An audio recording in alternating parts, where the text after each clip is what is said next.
Hello, this is Professor Keith Ross from the John Jay College of Criminal Justice. This is another in a series of lectures for this semester's coursework. This is going to be for my police studies course, and we're going to talk about Chapter 8. Chapter 8 is patrol, peacekeeping, and investigations.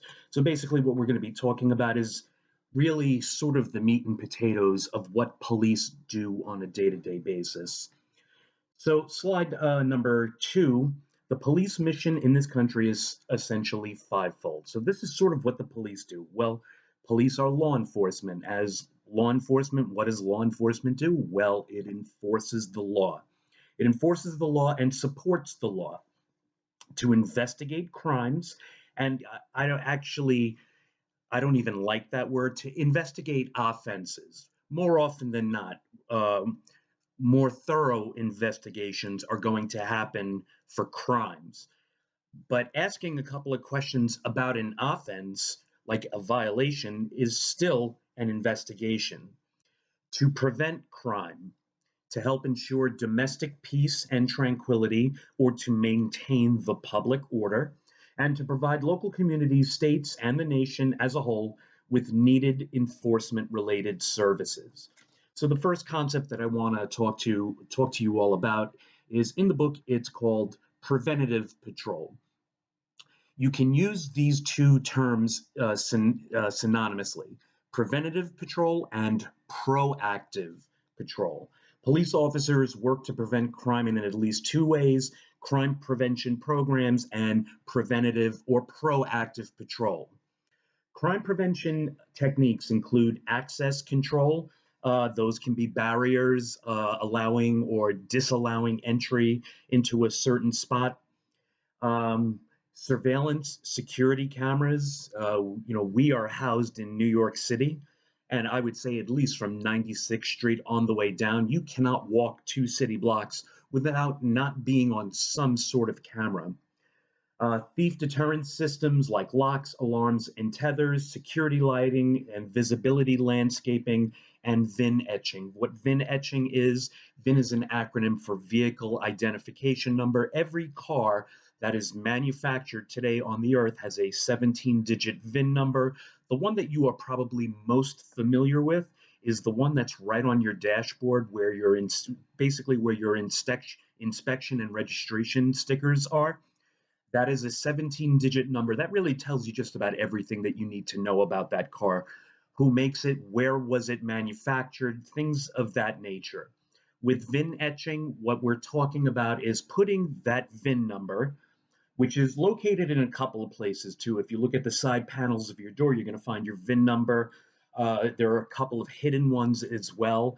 It's not possible for a person to just remove an engine block from a vehicle, but if you could find the VIN number there. What VIN etching does is it etches that number into the windows, the part that you don't see. So when your windows are up, that's not the end of your window. Your window extends a little bit further down, and that's where they would etch that VIN number. Preventative patrol, proactive patrol, in contrast, refers to the practice of canvassing, that is, scrutinizing neighborhoods in an effort to discourage people from committing crime. So basically, what we're asking the police to do is to look out for trouble. Now, the question that begs to be asked is, well, what does trouble look like? But it's not one that I'm going to answer. Sometimes called omnipresent, showing that there is police around. And in a few slides, we're going to talk about broken windows theory. And this idea of omnipresence and broken windows theory sort of works hand in hand together. Deterrence theory, a perspective holding that crime will be less likely when the potential for getting caught outweighs any likely benefits from breaking the law. So, what deterrence means is if a bad person knows that if they get caught, for whatever offense it is, and they know that they're going to do, let's say, a minimum of 3 years in jail, they might think twice about doing it because if they do get caught, they know they're going to do 3 years in jail. Thus, they have been deterred from that crime. Perhaps one of the reasons why preventative patrol may not be the most effective approach to law enforcement is that officers are routinely responding to calls, meaning that someone calls 911, 911 dispatches the police from from wherever they are to this call. So if I was calling preventative patrol, proactive patrol, this is reactive patrol. That the police are getting a 911 call, they're being dispatched by a 911 operator, therefore they are reacting to this, which may limit the time that they have to patrol neighborhoods and perform this proactive or preventative patrol. Routine incident report responses, answering radio runs, answering jobs, responding to vehicular accidents or collisions, writing reports, restoring order, and then emergency response. I'm not going to go through any of the sort of charts that are in the PowerPoint. Feel free to take a look at them. Traffic enforcement. Most civilians are more familiar with the traffic enforcement function of police work than with any other dimension on the job. It's more likely than not, if that you're the average human being and that you don't really break the law, chances are you might get pulled over for something, maybe even something that you're unaware of. Let's say a broken tail light, a broken brake light, something to that effect. Perhaps the most controversial aspects of traffic enforcement these days involve stopping a motorist for reasons other than a legitimate law violation, a practice known as profiling. Now, I'm going to say this, that the practice of profiling is not a bad thing. What we have to do is actually define what profiling is. So, profiling, there are at least three good kinds of profiling, in my humble opinion: criminal profiling, offender profiling, and psychological profiling. Criminal profiling is designed to generate information on a perpetrator of a crime through an analysis of the crime scene left by the perpetrator. The two main approaches to criminal profiling, crime scene analysis and investigative psychology, are examined. So what we're looking to do is to find a profile of the person that's committed this crime by clues left at the crime scene and by logical psychological deductions. Offender profiling is a method of identifying the perpetrator of a crime based on an analysis of the nature of the offense and the manner in which it is committed.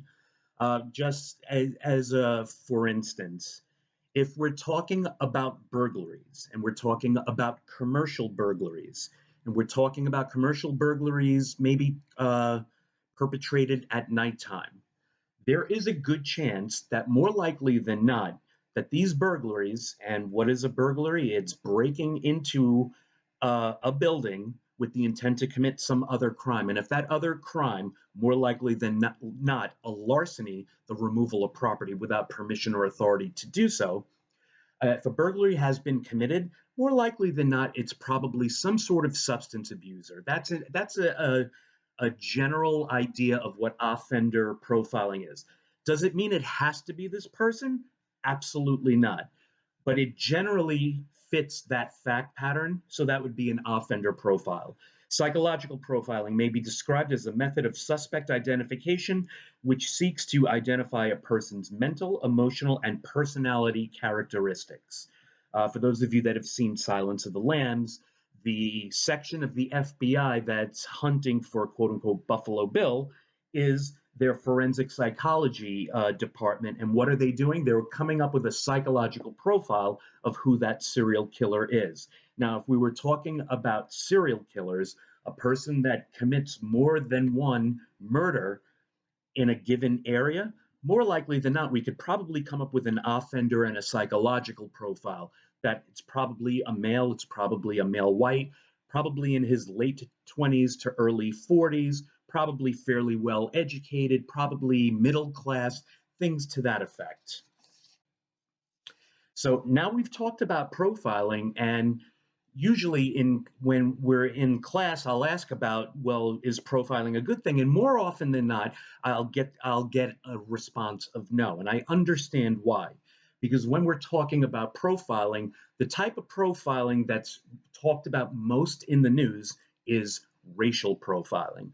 Racial profiling is the consideration of race, ethnicity, national origin. You can even throw in gender into that. I know gender is not a race, but by an officer of the law in deciding when and how to intervene in an enforcement capacity.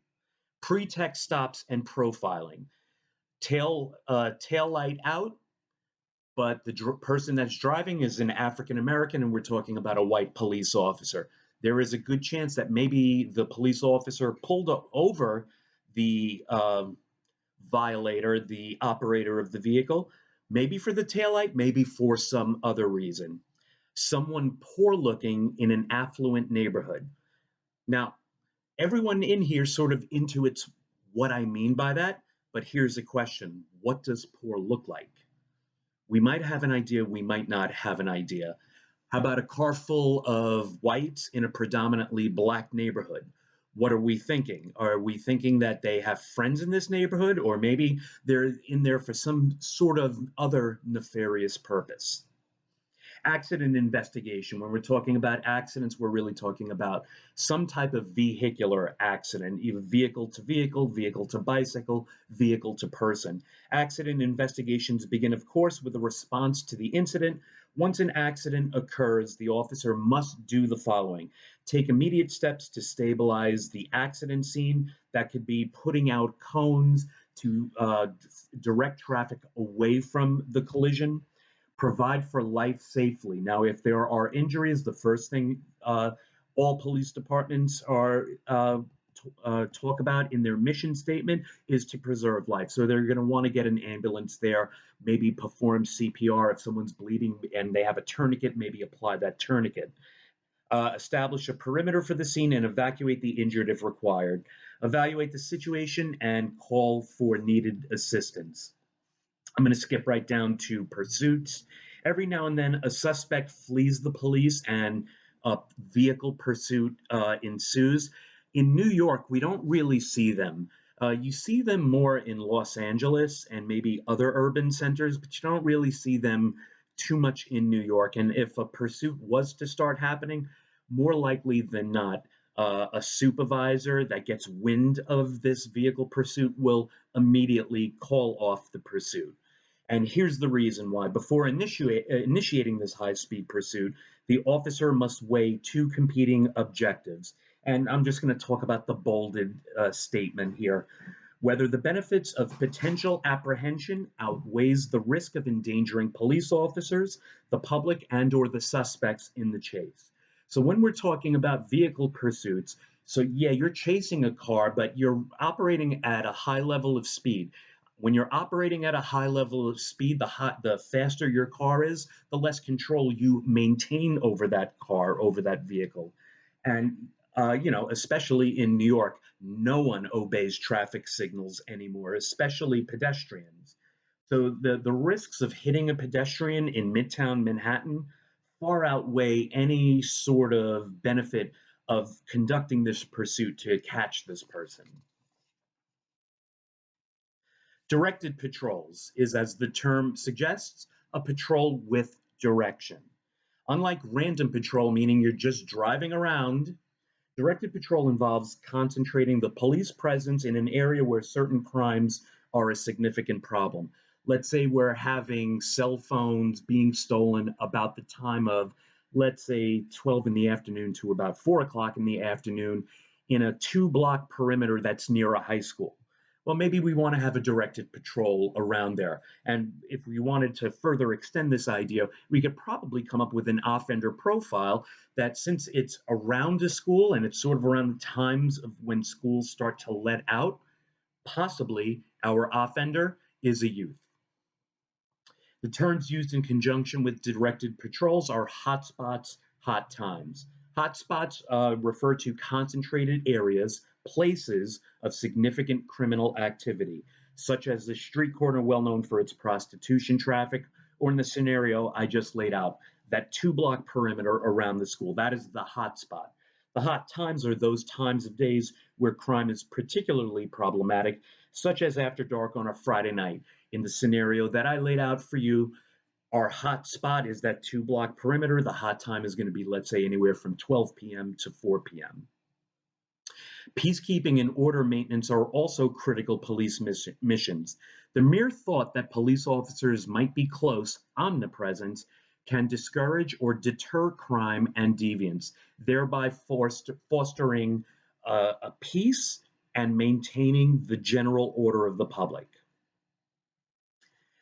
Many police departments focus on what are considered to be quality of life offenses. These are low level offenses, urinating in public, littering, jaywalking, smoking marijuana in public, things of that nature. Quality of life offenses, minor law violations, sometimes called petty crimes, or the way we called it, petty offenses, that demoralize residents and business people by creating disorder.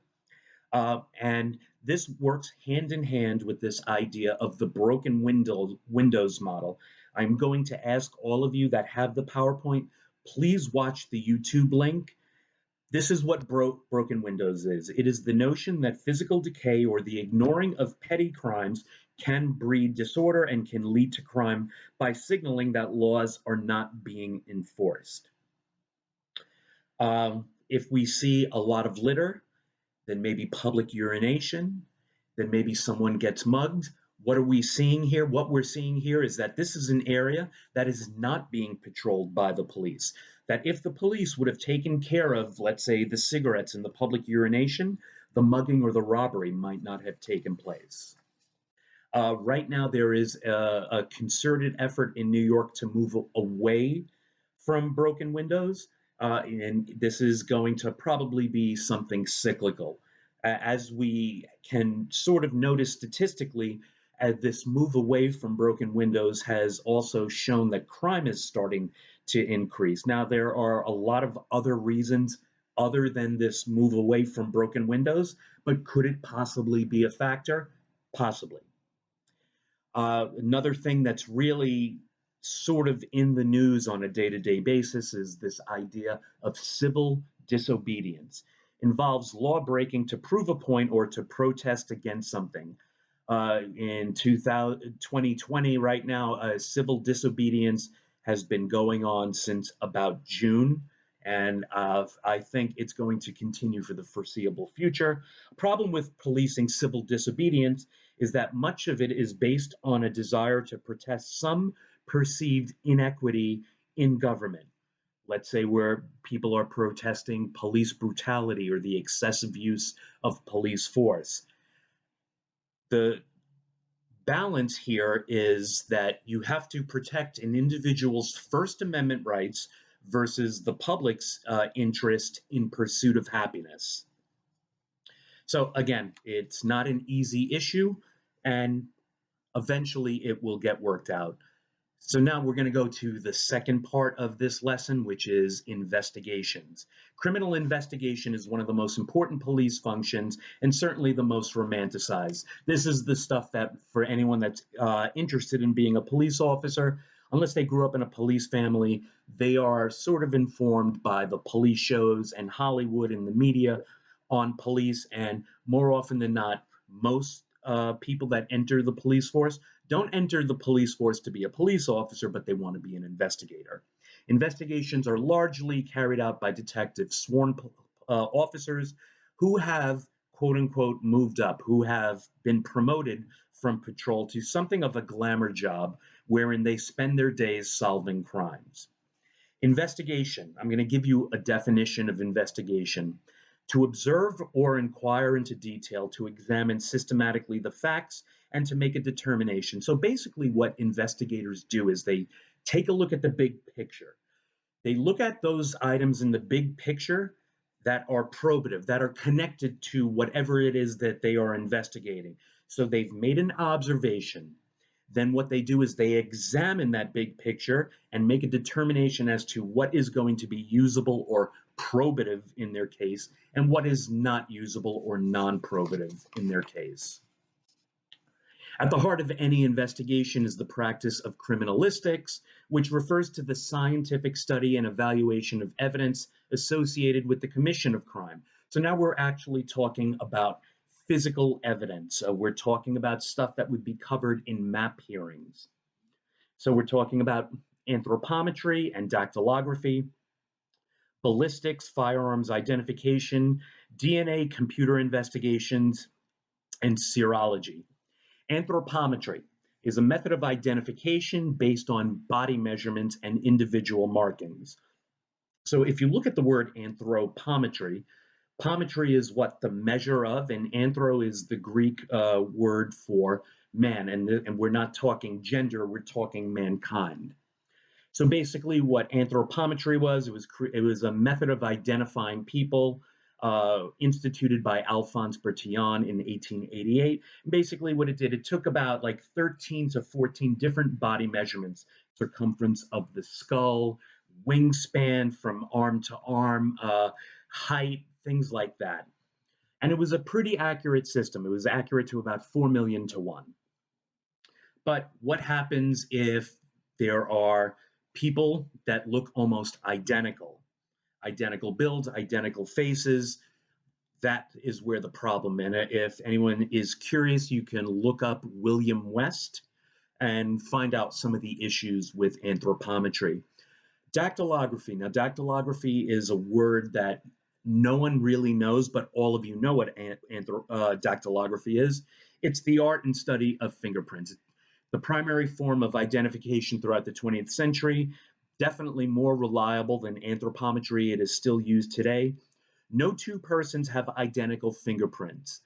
Scientists have estimated that it is mathematically possible for someone to be born with the same exact fingerprints as you do. The odds of this happening are probably, I believe, about 40 billion to 1. So, although it is mathematically possible, it is highly improbable. Even identical twins do not share the same fingerprints. Their fingerprints look very similar, but there are noted differences that under magnification you can definitely tell. There are 3 types of print impressions. There are patent prints, latent prints, and plastic prints.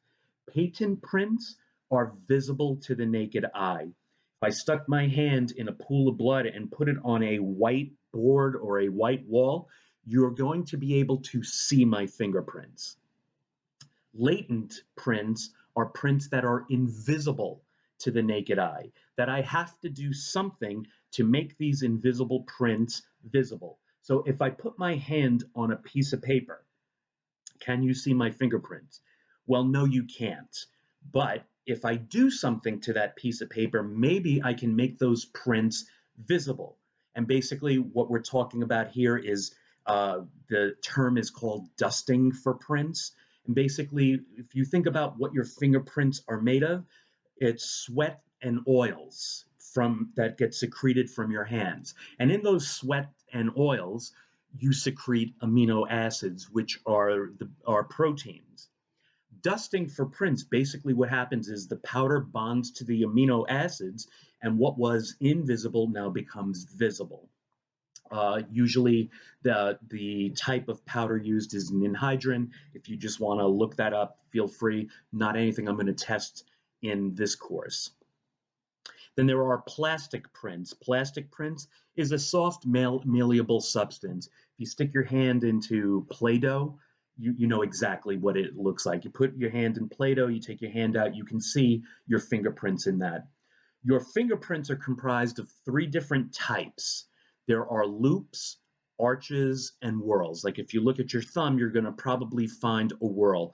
Maybe your index or your ring finger, you might see an arch, and on your middle finger, you'll see loops. Firearms analysis, when we're testing a firearm, every firearm is unique.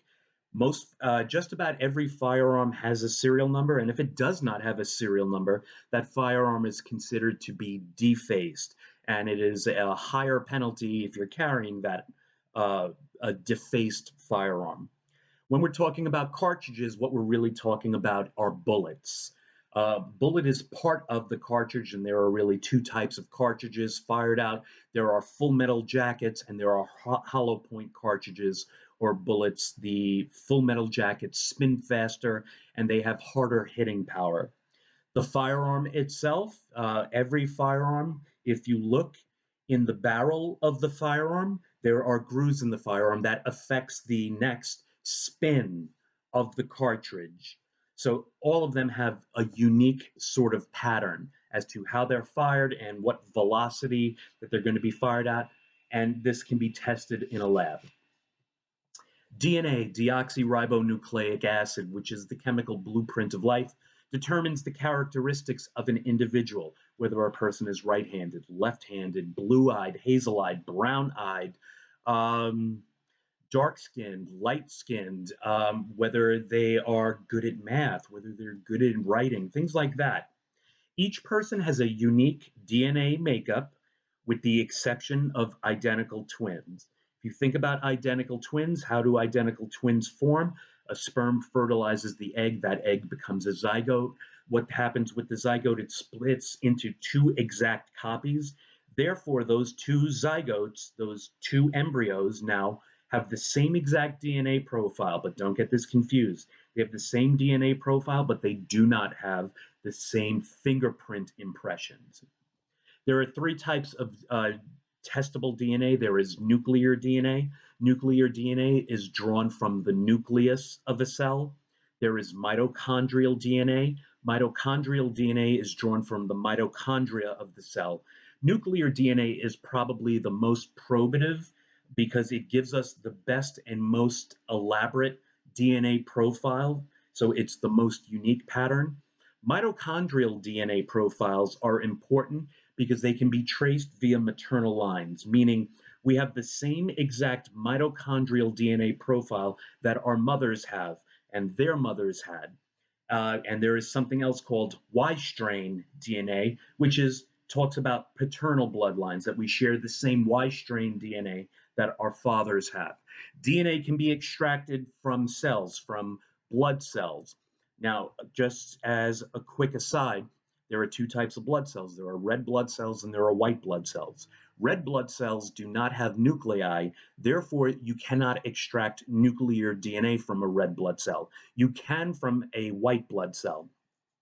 Sperm, blood marrow, tooth pulp, skin cells, muscular cells, hair root cells, the little bulb on a piece of hair, you can extract mitochondrial DNA. Trace evidence, or Edmund Locard and the exchange principle. Every contact leaves a trace. Trace evidence, fibers, hair, soil, wood, gunshot residue, pollen, are only a few examples of trace evidence that may be transferred between people, objects, or environment during a crime. Investigators can potentially link a suspect and a victim to a mutual location through trace evidence. Here's an example of trace evidence. If we're talking about like some sort of sexual assault incident and it took place on a bed, well, we're going to want to check the bed possibly for see if there's any sort of liquid on the bed, if there's any sort of hair, things of that nature. I think when we're talking about trace evidence, Locard said it best. Physical evidence cannot be wrong. It cannot perjure itself. It cannot be wholly absent. Only human failure to find it, study, and analyze and understand it can diminish its value. Trace evidence is always there. Everyone leaves something at a crime scene. It is up to the trained investigator to locate, identify, process, and analyze it. Investigative goals in the world of mystery novels and television shows. The goal of investigations is to discover who done it. In the real world, though, the goal of detective work is much more complex. They include the following. First of all, we have to determine whether a crime was actually committed or not. So we have to figure out what are those elements. What was the actual actus rea? What was the act? A good detective is also going to figure out the mens rea, what was the culpable mental state of the person that committed the offense, and was there some sort of injury, things of that nature. Obtaining information and evidence, drawing up what's called a victimology. And if you look at the word, you can figure out what victimology is. Victimology is the study of victims. So, what do we want to know about the victim? Well, we want to know where that victim was for the last 24 hours, the last 48 hours, the last 72 hours. What kind of lifestyle did the victim lead? Did they lead a low risk lifestyle where they went to work 9 to 5 every day, came home, made dinner, watched TV, went to church every Sunday? Or did they lead, let's say, a high risk lifestyle? Maybe they were engaged in prostitution, drug trafficking, things of that nature. They apprehend suspects, recover stolen property, and successfully prevent a case to a prosecutor for prosecution, for adjudication, looking for a guilty verdict. So police officers effect arrests based on probable cause. But when we're talking about investigations and presenting a case to a district attorney, well, what are we looking for? Well, we're looking to give them a case where we can gain a guilty conviction beyond a reasonable doubt. Preliminary investigations attending to emergencies, fleeing suspects, medical emergencies, securing crime scenes, measuring, photographing, and videotaping crime scenes, identifying, collecting, examining, processing physical evidence. That might not be the actual case detective or case investigator. That might be a crime scene detective working in tandem with that investigator. Interviews, victims and witnesses, interrogating suspects. Remember, interviews are fact finding missions, and if you're interviewing a victim or a witness, that is considered to be non custodial. Therefore, Miranda does not have to be issued. However, if you're interrogating a suspect, that person is considered to be in custody because they're probably not free to leave. Therefore, in order to obtain statements that will not be excluded, we have to read Miranda first, recording all statements for later inclusion in written reports. Um, Continuing the investigation, focusing the investigation, follow up interviews. Just because you've interviewed a person once does not mean that you're not going to interview them again. Maybe they give you a name of another person. Well, you're going to interview that person. You're going to conduct computer checks. We're going to check parole probation records. We're going to do warrant checks, domestic violence checks. Have they ever been either a victim or a perpetrator where a domestic incident report was issued? Do they have any gang affiliation, or are they known associates of a gang? Do they have social networking? And in this day of an age, who doesn't really have some sort of social network or some sort of digital profile? Processing and analysis of evidence, surveillance, and reconstructing the crime scene. I think that's going to be it for this chapter. So I wish you all a great day. Take care.